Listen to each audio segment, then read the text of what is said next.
ಮುನ್ಸೂಚನೆ ಬಂದಿದೆ. ಈಗಾಗಲೇ ಎಲ್ಲ ತಾಲೂಕಿನ ತಹಸೀಲ್ದಾರ್ಗಳಿಗೆ ಹೋಗಬೇಕು. ನಾವು ಒಂದು VC ತಗೊಂಡಿದ್ದೀವಿ ಮುಂದಿನ ಶುಕ್ರವಾರ. ಅವ್ರಿಗೆ ಹೇಳಿದ್ದೀವಿ ಯಾವ ರೀತಿ ಮುಂಜಾಗ್ರತಾ ಕ್ರಮ ತಗೊಳ್ಬೇಕು. ಮೊದಲನೇದಾಗಿ ನಾವು ಜನರು ಮತ್ತು ಜಾನುವಾರುಗಳಿಗೂ ಜೀವ ಹಾನಿ ಆಗಬಾರ್ದು ರೀತಿ ಒಂದು ಮುನ್ಸೂಚನೆ ಏನಿದೆ ಎಲ್ಲ ಕಡೆ ರೈತ ಬಾಂಧವರು ಗ್ರಾಮಸ್ಥರು ಎಲ್ಲರಿಗೂ ಮಾಹಿತಿ ಕೊಡಬೇಕು ಅಂತ ಈಗ ಈ ವರ್ಷ ನಾವು ಏಪ್ರಿಲ್ 1 ನಾವು ಹೂಡಿಕೆ ಮಾಡ್ತೀವಿ ಅಂದರೆ 23 ಜಾನುವಾರುಗಳು ಈ ಒಂದು ಮಳೆ ಅಥವಾ ಸಿಡಿಲಿನಿಂದ ಜೀವ ಹಾನಿ ಆಗಿದೆ ಅಂತ ನಮ್ಮ ಕಡೆ ಮಾಹಿತಿ ಇದೆ. ಎಲ್ಲರಿಗೂ ಪೇಮೆಂಟ್ ಸಹ ಆಗಲಾಗಿದೆ NDRF SDRF ಗೈಡ್ಲೈನ್ಸ್ ಪ್ರಕಾರ.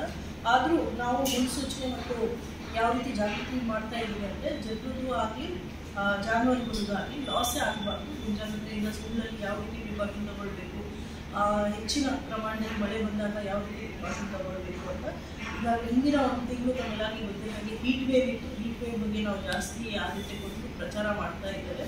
ಈ ಒಂದು ಹಿಂದಿನ ಒಂದು ವಾರದಿಂದ ಮಳೆ ಪ್ರಮಾಣ ಜಾಸ್ತಿ ಆಗಿರೋದ್ರ ಪ್ರಯುಕ್ತ ಈ ರೀತಿ ಮುಂಜಾಗ್ರತೆ ಮತ್ತೊಮ್ಮೆ ಸ್ಟಾರ್ಟ್ ಮಾಡಿದ್ದೀವಿ.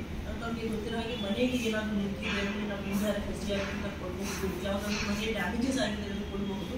ಹಾಗಾಗಿ ಎಲ್ಲ EOs ಮತ್ತು ತಹಸೀಲ್ದಾರ್ ಜೊತೆ ಮೀಟಿಂಗ್ ಮಾಡಿ ಅವರಿಗೆ ಇದು ಸಮಯದಲ್ಲಿ ಸಕಾಲದಲ್ಲಿ ಅವರು ರಿಪೋರ್ಟ್ ಮಾಡಬೇಕು ಮತ್ತು ಜನರಿಗೆ ಪರಿಹಾರ ನೀಡೋ ರೀತಿ ಪ್ರಯತ್ನ ಮಾಡಬೇಕು ಅಂತ ಈಗಾಗಲೇ ಅವ್ರಿಗೆ ಹೇಳಿದ್ದೀವಿ. ಜೊತೆಗೆ ಯಾವುದಾದ್ರೂ ರೀತಿ ಕ್ರಾಪ್ ಲಾಸ್ ಬೆಳೆ ಹಾನಿ ಇದ್ದಾಗ ಜಾಯಿಂಟ್ ರಿಪೋರ್ಟ್ ಮಾಡಬೇಕು. ತೋಟಗಾರಿಕೆ ಇಲಾಖೆಯು ಯಾವುದಾದ್ರೂ ಕ್ರಾಪ್ ಇದೆ ಅಂದರೆ ತೋಟಗಾರಿಕೆ ಇಲಾಖೆ ಮತ್ತು ಕಂದಾಯ ಇಲಾಖೆಯವರು ಜಂಟಿಯಾಗಿ ಕೊಡಬೇಕಾಗಿರೋದು. ತಮಗೆ ಗೊತ್ತಿರೋ ಹಾಗೆ 55 ಹೆಕ್ಟೇರ್ಗೆ ಲಾಸ್ ಇದಾಗಲೇ ಡಿಕ್ಲೇರ್ ಆಗಿದೆ. ಪರಿಹಾರಕ್ಕೆ ಎಂಟ್ರಿಯೂ ಆಗಿದೆ. ಮುಂದಿನ ಸ್ವಲ್ಪ ಕೆಲವೊಂದು ದಿವಸದಲ್ಲಿ ಅವ್ರಿಗೆ ಪರಿಹಾರ ಸಹ ನೀಡಲಾಗಿರುತ್ತೆ. ಅದ್ರ ಜೊತೆಗೆ ಯಾವುದಾದ್ರೂ ಒಂದು ಕೃಷಿ ಇಲಾಖೆದು ಬೆಳೆದು ಹಾನಿ ಆಗಿದೆ ಅಂದರೆ ಕೃಷಿ ಇಲಾಖೆಯವರು ಕಂದಾಯ ಇಲಾಖೆಯವರು ಜಂಟಿಯಾಗಿ ಸಮೀಕ್ಷೆ ಮಾಡಿ ವರದಿ ಸಲ್ಲಿಸಿದಾಗ ಸರ್ಕಾರ ಗಮನಕ್ಕೆ ತಂದು